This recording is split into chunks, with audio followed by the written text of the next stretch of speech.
এরপরে বিশ্বনবী বললেন, জুমার দিন দোয়া করলে কবুল হয়। এমন একটা সময় আছে জুমার দিনে, ওই সময়ে যদি বান্দা আল্লাহর কাছে কিছু চায়, সেটা না দিয়ে খালি হাতে আল্লাহ বান্দারে ফিরাইয়া দেয় না। সেটা কখন?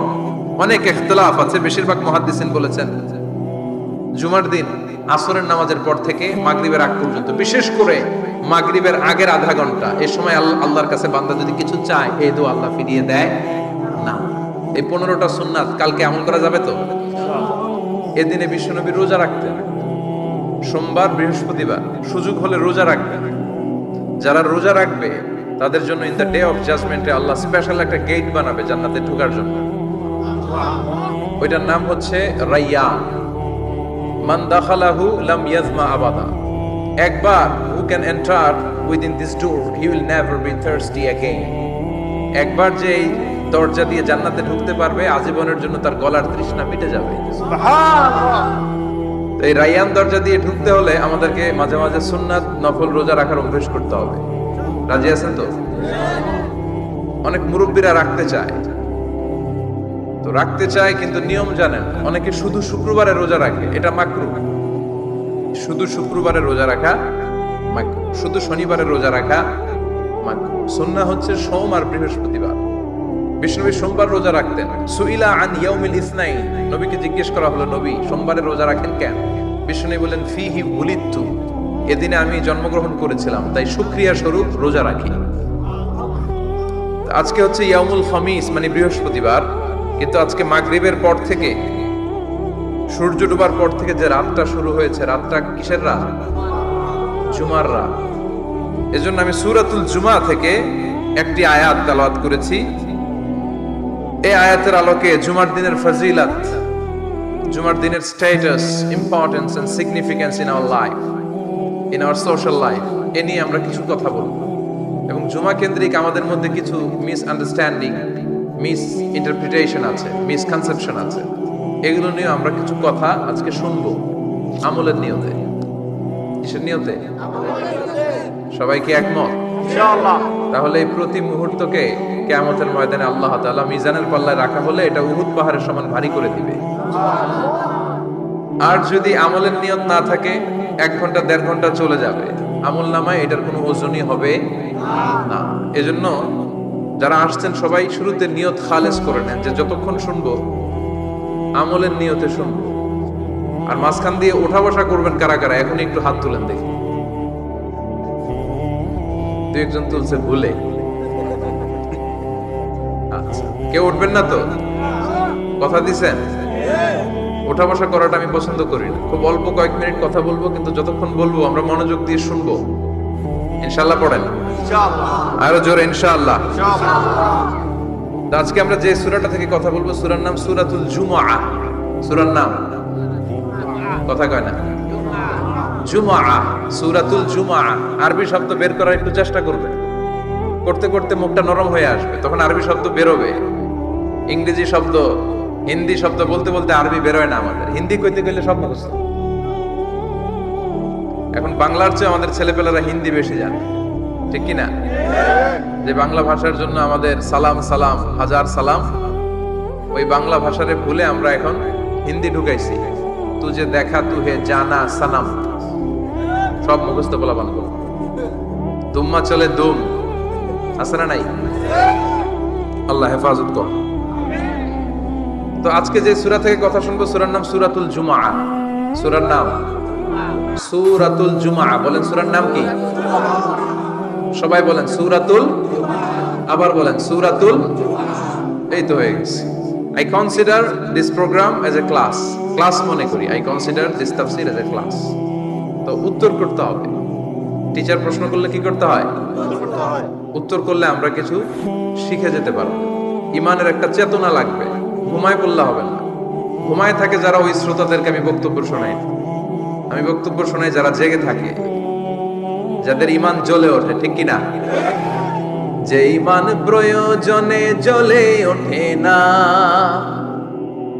যে ইমান সত্য ন্যায়ের কথা বলে না, যে ইমান প্রয়োজনে জ্বলে ওঠে না, যে ঈমান সত্য ন্যায়ের কথা বলে না, যে ঈমান বাস্তবে নাই, যে ঈমান অন্তরে নাই, মুখে শুধু ফাঁকা বলি, কি করে তারে বলো ঈমানে বলি, কি করে তারে বলো ঈমানে বলি, কি করে তারে বলো ঈমানে বলি, ঠিক কি না? যে ঈমান দিন কায়েমের আন্দোলনের ধার ধারে না, যে ঈমান পোশাকধারী কোরআন হাদিস তাও পড়ে না, যে ঈমান খাজার নামে মাজার গড়ে ফুলুস কামায়, আছে আছে রাজা মেয়ারে নেই আছে, এগুলোর সাথে আমাদের কোনো সম্পর্ক কবরে পড়ে থাকা ব্যক্তির কাছে কিছু চাওয়া যাবে না, চাইতে হবে একজনের কাছে, তিনি কে? আল্লাহ। যে ঈমান দিন কায়েমের আন্দোলনের ধার ধারে না, যে ঈমান লেবাসধারী কোরআন হাদিস তাও পড়ে না, যে ঈমান খাজার নামে মাজার গড়ে ফুলুস কামায়, যে ঈমান শিরকিয়াতের আমল করে ভীত না হয়, যে ঈমান বাস্তবে নাই, যে ঈমান ময়দানে নাই, মুখে শুধু কথার কলি, কি করে তারে বলো ঈমানে বলি, কি করে তারে বলো ঈমানে বলি, কি করে তারে বলো ঈমানে বলি, ঠিক কি না? এজন্য মুমিন জ্বলে উঠবে আপন শক্তিতে। এখন রবির এরা কয় জ্বলে উঠুন আপন শক্তিতে, আপন শক্তিতে জ্বলে উঠবে ইমানদারেরা ইমানের তেজে, চিল্লায় বলেন ঠিক কিনা? সূরার নাম সবাই বলেন আরো জোরে, সূরাতুল জুমআ। এটা মাদানী সূরা। কি সূরা? মাদানী সূরা। বিশ্বনবীর লাইফের দুইটা ইনিংস, একটা মাক্কি ইনিংস আর একটা মাদানী ইনিংস। মাক্কি ইনিংস 13 বছর, কয় বছর? মাদানী ইনিংস 10 বছর, কয় বছর? মনে থাকবে?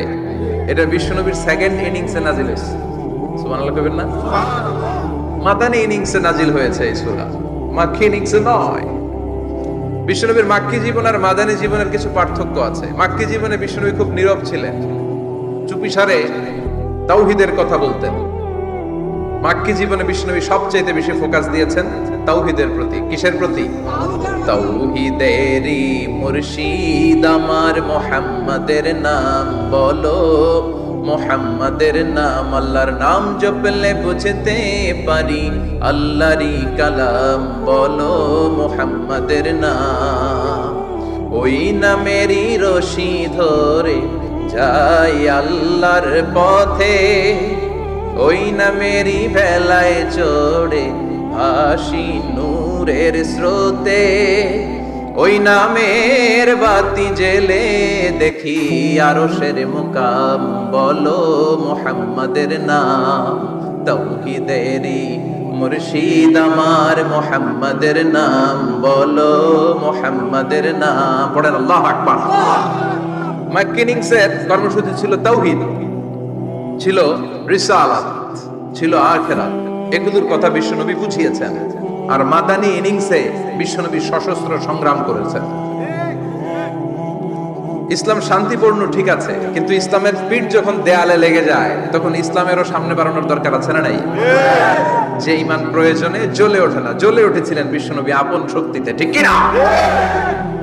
এটা মাদানী ইনিংসের সূরা, এটা মাক্কি জীবনের সূরা নয়। আমরা এই সূরার আলোকে আজকে শোনার চেষ্টা করব যে জুমার দিনের, জুমার সালাতের এত গুরুত্ব কেন। বিশ্বনবী জুমার দিনকে বলেছেন ঈদের দিন। কিসের দিন? কথা বলেন। আমাদের দুইটা ঈদ আছে না, ঈদুল ফিতর, ঈদুল আজহা। এর পাশাপাশি জুমার দিনকেও বিশ্বনবী সাল্লাল্লাহু আলাইহি ওয়াসাল্লাম বলেছেন হাদা ইয়াউমুল ঈদ, হাদা ইয়াউমুন জাআলাহু আল্লাহু লাকুম ঈদান। তাবারানীর হাদিস। বিশ্বনবী বলেছেন এটা এমন দিন যে দিনটাকে আল্লাহ তাআলা তোমাদের জন্য ঈদের দিন হিসেবে ঘোষণা দিয়েছেন। পড়েন আলহামদুলিল্লাহ। আগামীকাল। দিনটা কবে? আগামীকাল। আল্লাহ তাআলার একটা বৈশিষ্ট্য হচ্ছে সুন্নাতুল্লাহি ফিত তাফদীল। এক এক জিনিসের উপর আল্লাহ এক এক জিনিসকে বৈশিষ্ট্যমণ্ডিত করেন, মর্যাদা দান করেন। ফাদ্দালা জামানান আলা জামান কামা ফাদ্দালা মাকানান আলা মাকান, ইনসানান আলা ইনসান। আল্লাহ ব্যক্তির উপর ব্যক্তিকে প্রাধান্য দেন। আল্লাহ সময়ের উপর সময়কে প্রাধান্য দেন, আল্লাহ স্থানের উপর স্থানকে প্রাধান্য দেন। এটা আল্লাহর সুন্নাত, এটা আল্লাহর কি সুন্নাতুল্লাহি ফিত তাফদীল, ফাদ্দালা জামানান আলা জামান কামা ফাদ্দালা মাকানান আলা মাকান, ইনসানান আলা ইনসান। পৃথিবীর সব মানুষগুলো এক রকম নয়, এক মর্যাদার নয়। আবার লক্ষাধিক নবী আল্লাহ দুনিয়ায় পাঠিয়েছেন, সব মর্যাদার, সব নবীর মর্যাদাগুলো কি সমান নাকি? সব নবীদের মধ্য থেকে বিশ্ব নবীর মর্যাদা বাড়িয়ে দিয়েছে কে? আবার পৃথিবীতে শহরের শেষ নাই, হাজার হাজার শহর, শহরের মধ্য থেকে মক্কা শহরের মর্যাদা বাড়িয়ে দিয়েছে কে? আবার এই পৃথিবীতে অনেকগুলো সময় আছে, অনেকগুলো রাত্রি আছে, অনেকগুলো ক্ষণ আছে, অনেকগুলো মুহূর্ত আছে। একটা মুহূর্তের উপর আরেকটা মুহূর্তকে প্রাধান্য দিয়েছে কে? বলেন তো, পৃথিবীতে সবচাইতে 365 দিনের মধ্যে শ্রেষ্ঠ দিন কোনটা? আরাফার দিন। কোন দিন? কথা বলেন। হজে যারা গিয়েছেন আরাফার দিন দেখেছেন না? ইজহার আর রেদা পরে আমরা লাব্বাইক আল্লাহুম্মা লাব্বাইক বলি। এটা সারা বছরের মধ্যে শ্রেষ্ঠ দিন। আল আরাফা আল হজ্জু আরাফা, আরাফাটাই হজ। কেউ যদি আরাফার দিনে থাকতে পারে তার হজ হয়ে গেছে, আলহামদুলিল্লাহ। আলহামদুলিল্লাহ। আর হজে সব করেছে, আরাফা করে নাই, হজ হবে না। কথা বলেন, হজ হবে না। তার মানে বছরের শ্রেষ্ঠ দিন আরাফার দিন। এদিন আল্লাহ এত সংখ্যক বান্দাকে একসাথে ক্ষমার ঘোষণা দেন, বছরের কোন দিন এত মানুষকে ক্ষমা করেন না। সুবহানাল্লাহ। আবার শয়তান ওই দিনে এতটা লাঞ্ছিত বোধ করে, এতটা অপমান বোধ করে, বছরের কোন দিন শয়তান এত অপমানিত হয় না। এজন্য বিশ্বনবী বলেছেন, খায়রুদ দুআ দুআ ও আরাফা, সবচাইতে শ্রেষ্ঠ দোয়া আরাফার দিনের দোয়া। বিশ্বনবী বলেন, আরাফার দিনে একটা দোয়া আমি করি, আমার আগে সব নবীরা ওই দোয়াটা করতেন। দোয়াটা হলো লা ইলাহা ইল্লাল্লাহ ওয়াহদাহু লা শারীকা লাহ, লাহুল মুলকু ওয়া লাহুল হামদু ওয়া হুয়া আলা কুল্লি শাইইন কাদির। সুবহানাল্লাহ পড়েন। সুবহানাল্লাহ। মুখস্থ আছে না দোয়াটা? এটা পড়বেন। বিশ্বনবী আরাফার ময়দানে এই দোয়াটা পড়তেন। তাহলে বোঝা গেল বছরের সব দিন সমান না। সব দিন সমান না। বছরের সবচেয়ে শ্রেষ্ঠ দিন হচ্ছে আরাফার দিন। কোন দিন? এবার বলেন, বছরের সবচেয়ে শ্রেষ্ঠতম রাত কোনটা? কদরের রাত। ইন্না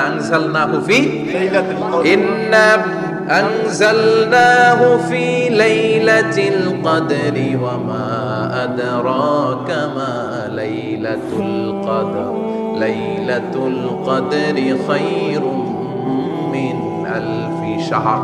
হাজার মাসের চেয়ে সেরা। ওই রাতে ইবাদত করলে, হাজার মাস যাবত ইবাদত করলে যেই সওয়াব, ওই পরিমাণ সওয়াব আমলনামায় তুলে দিবে কে? আল্লাহ। শ্রেষ্ঠ রাত, কদরের রাত।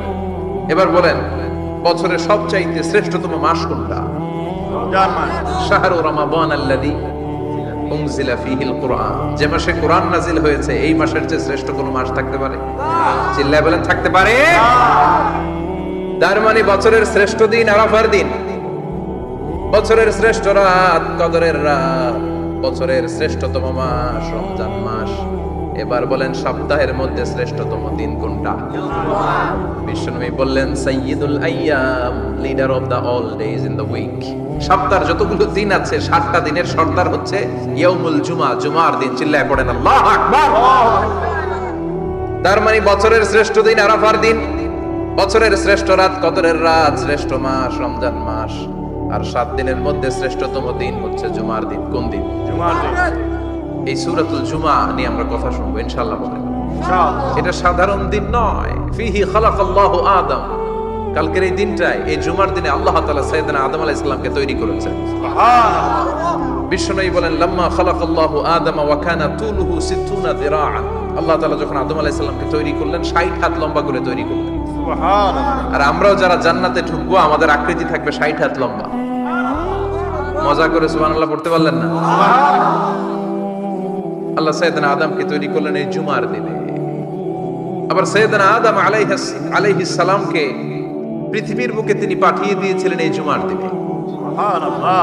কুল নাহবিতু মিনহা জামিআ, ও Adam, go down with your wife, তোমার স্ত্রী হাওয়াকে নিয়ে পৃথিবীতে নামো। সাইয়েদনা আদম আলাইহিস সালামকে আল্লাহ তাআলা পাঠিয়েছিলেন শ্রীলঙ্কার একটা পাহাড়ে, অ্যাডামস পিক। ওখানে ঐতিহাসিকভাবে প্রমাণিত, এটা হাদিসে নেই, কুতুবুত তারিখে এসেছে।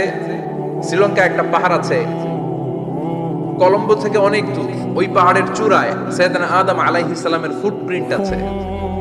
ফুটপ্রিন্ট মানে পায়ের ছাপ। সুবহানাল্লাহ পড়ুন। এটারে বলে ফিঙ্গারপ্রিন্ট। এটার কি বলে? পায়ের গুলারে একজনের আঙ্গুলের ছাপের সাথে একজনের আঙ্গুলের ছাপের মিল নাই। শুধু তাই না, আমার এই আঙ্গুলের সাথে এই আঙ্গুলের ছাপের কোনো মিল নাই। আয়াহসাবুল ইনসানু আল্লান নাজমা ইযামা বালা কাদিরিনা আলা আন নুসাওয়িয়া বানানা। আল্লাহ বলেন, গোলাম তুমি মনে করেছো তোমার হাড্ডি গুড্ডি পচে যাবে, তোমাকে আমি একত্রিত করে আবার বানাতে পারবো না? বানানো তো অনেক দূরের কথা, আমি তো তোমার আঙ্গুলের ছাপগুলো সংরক্ষণ করে রেখেছি। চিল্লায় পড়েন আল্লাহু আকবার। 1880 সালে স্যার ফ্রান্সিস গাল্টন নামে একজন বিজ্ঞানী, তিনি আবিষ্কার করেছেন যে আমাদের আঙ্গুলের ছাপগুলো আলাদা, ফিঙ্গারপ্রিন্ট আলাদা। এই 10টা আঙ্গুলের একটার সাথে আরেকটার কোনো মিল নাই। এই পৃথিবীতে যদি 600 কোটি মানুষ হয় তাহলে 6000 কোটি আঙ্গুল, একটা আঙ্গুলের সাথে আরেকটা আঙ্গুলের ছাপের মিল আছে? যারা সিগনেচার দিতে পারে না এরা কি দেয়? টিপ সই দেয়। সুবহানাল্লাহ। কি ম্যাজিক আল্লাহ আঙ্গুলে রেখে দিয়েছে, একটা আঙ্গুলের ছাপের সাথে আরেকটা আঙ্গুলের ছাপের মিল নাই। এখন এই বায়োমেট্রিক অথেন্টিকেশনের জন্য অনেক জায়গায় দিতে হয়। ইমিগ্রেশন পাস করবেন, গিভ ইউর ফিঙ্গারপ্রিন্ট। ভিসা করবেন, Schengen visa, European visa, provide your fingerprint first. Canadian এম্বাসিতে গিয়েছিলাম, সব আঙ্গুলের আলাদা আলাদা ফিঙ্গারপ্রিন্ট রেখেছে। এখন এটা অথেন্টিকেশনের জন্য